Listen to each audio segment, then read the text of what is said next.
Tere päevast, kallis kaasteelised! Täna tahan rääkida 10 käsust ja mida tähendab mõiste sina ei tohi tappa. Ja võtame Moosese raamatust 20. peatükist esimesed 5 käsku. Ja Jumal kõneles kõik need sõnad öeldes: mina olen issand sinu Jumal, kes sind tõi välja Egiptusemaa torjusekojast. Sul ei tohi olla muid jumalaid minu palge kõrval. Sa ei tohi enesele teha kuju ega mingisugust pilti sellest, mis on ülal taevas, ega sellest, mis on all maa peal, ega sellest, mis on maa all taevas.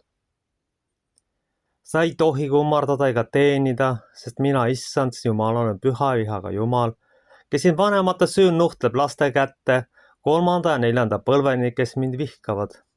Aga kes õldust osutab 1000 neile, kes mind armastavad või käske peavad. Nii, ja siis ma toon veel 13. lause. Sa ei tohi tappa. Räägime nüüd selgeks, mida tähendab mõiste. Sina ei tohi tappa. Maksudega rahva surmusmaksustamine on otsene käsu rikkumine, sest töönarkomaania ja kõige muu meelehide tagajärjel surevad inimesed. Alkoholism on otsene enesetapp. Selles ei ole üldse kahtlust.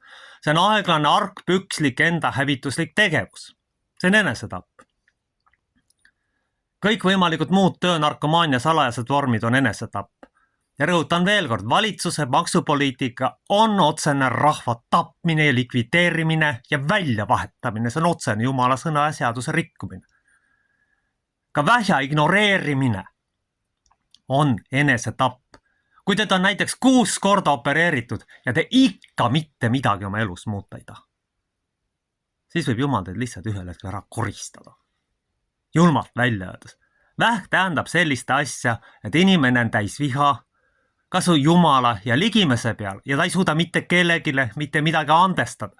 See on esimene punkt, mida tuleks muuta. Teiseks tuleks oma elus ja suhtumist inimestesse muuta. Mitte kibestuda, mitte pettuda, mitte mõnitada, mitte valetada. Iseendale ja teistele, et teised on süüdi minu elu valikutes. Lõputel lõpuks vastutab inimene isiklikult oma elu valikutes, mitte keegi teine. Varjatud maksupoliitika, sõjad rikuvad ju otseselt käsku. Sina ei tohi tappa. Kõik sõjad absoluutselt.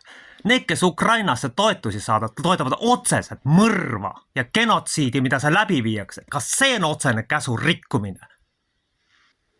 Igasugune alkoholism, igasugune narkomaania, vahet ei ole, mis vormis on otsene Jumala sõna ja käsu rikkumine. Te peate ükskord sellest hakkama aru saama või surete välja. Ma tänan kõiki inimesi, kes minu aru saavad. Ma tänan tegelikult ka kõiki tellijaid isiklikult, kes mind on vastu võtnud ja minu videosid kuulab. Ma tänan neid isiklikult igaühte. Ma olen teile kallid kaasteelised äärmiselt tänulik selles globalistidele just maailmas. Aga ütlen veel kord, sina ei tohi tappa, tähendab palju rohkem kui lihtsalt otsest mõrva. See tähendab ka enesehävitus. Kui te ignoreerite haigusi ja stressi ja muid signaale, siis sa tapad ennast lihtsalt. Vähja ignoreerimine on sisuliselt sutsiid. Tööl käimine siis, kui tervis on paigast ära ja mitte arsti juurde minemine, läheb Jumala riigis otseselt sutsiidi alla, enesetapu alla. Ja siis ei ole mingit lootust kuskile Jumala riiki väga saada, kui te ennast ära tapate. See on sisuliselt mõrv, mis vahet seal on, kas te tapate ise ennast või teisi. Mõrva alla läheb ta nii või teisiti. Ja seda ei mõisteta. Kas ma tapan riikliku tellimuse peale, ma võin olla niisama kasti oma maailmavaate õigustamiseks. Ikka läheb see mõrva alla Jumala riigis. Sõda on puhas, riiklikult tellitud mõrv. Kõik. Seal ei ole mitte midagi öelda. Joomine on argpükslik, pikaaegne enesetapp, sest inimene ei ole suuteline otseselt lõpetama oma elu. Ta on argpüks tegelikult, kes elada julge lihtsalt muide. Ta peaks endaga tööd tegema hakkama, meelt parandama, mitte lolli mängima, edasi jooma. Selles on asi. Nii et töönarkomaania, alkoholism ja muud sellised vormid. Ja kuidagi riigi nii-öelda oblasti, ma ei ütle, et see riik on, see on oblasti varjatud, jõhker, alatu maksupoliitika, mille satanistid neile kinni maksavad ja ongi kogu lugu neil. See on satanism puhas.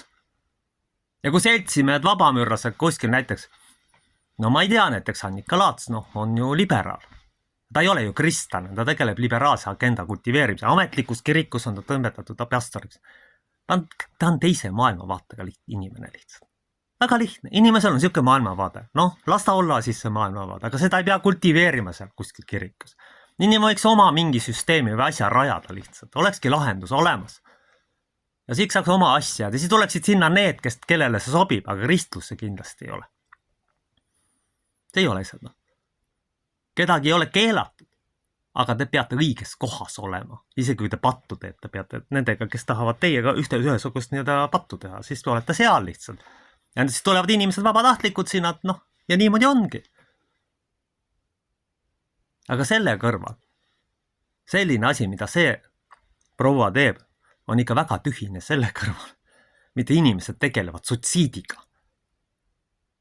Sisuliselt sutsiidiga, surnuks töötamise, surnuks joomise, kõige midagi muu surnuks tegemise, surnuks õppimisega, surnuks reisimisega. Eestlane oskab ju maru hästi kõike surnuks teha. Ma kutsun kõiki neid inimesi, kellel on ravid pooleli, kes ei suuda seda edasi ja palun kallid kaasteelised tehke seda. Mõelge järgi, mis teie elus on vaja muuta. Aga kõigepealt on vaja ligimesele andeks anda, endaga rahu teha. Ligimesega on vaja rahu teha. Sest vastasel korral teid lihtsalt võetakse teisi ilma ära. Ega Jumal ka näeb, kui te ikka üldse ei õpi, võetakse ära. Põhiline tuleb lahti saada vihkamisest iseenda sees. Sest maksupoliitikat läbiv rahva valitsuse või oblastikomitee liikmed, ma nimetan oblastikomitee liikmed, vihkavad otseselt rahvast. Need on nende traumade baasid, nende traumadega manipuleeritakse ja nad rahvast hävitakse. Samamoodi hävitatakse loodust, samamoodi hävitatakse majandus, samade põhimõtete alusel. See on enesed, sina ei tohi tappa. Teadlik majanduselt pankroti ajamine on otsene käsu, sina ei tohi tappa. Rikkumine. Mooses omal ajal pani need käsud paika, see on esimene vundament kogu maailma vaates. Ja kui seda rikkuma hakata, meil ei ole mõtet evangeeliumist ega mitte millestki rääkida ennem. Kristlane, kes ennast surnuks töötab või surnuks joob, no isegi sellised absurdsid näitud, ei ole kristlane. See on inimene, kes vajab lihtsalt abi ja otsest vaimulikku sekkumist. Aga meie ühiskonnas on levinud probleem, et keegi viitsi abi otsida, keegi taha abi otsida ja arvatakse, et abi otsimine on mingi nõrkade ja mida iganes elus läbi kukkunud tüüpide tunnus. Ei ole, abi otsimine on just tugevuse tunnus, kallid kaasteelis. Näete, globalistidele kasulikud idioodid on põlvkondade pikkuselt ühte asja kultiveerinud. Nii, nad teevad tegelikult Jumala silmis tohutut pattunu või karmat, mida iganes maailmavaate järgi nimetada, kristlikus mõistes pattu. Nad hävitavad ligimest teadlikult maksupoliitikaga. Kõikvõimalike laste toetust ära võtmisega, vähendamisega, manipuleerimisega, hirmutamisega.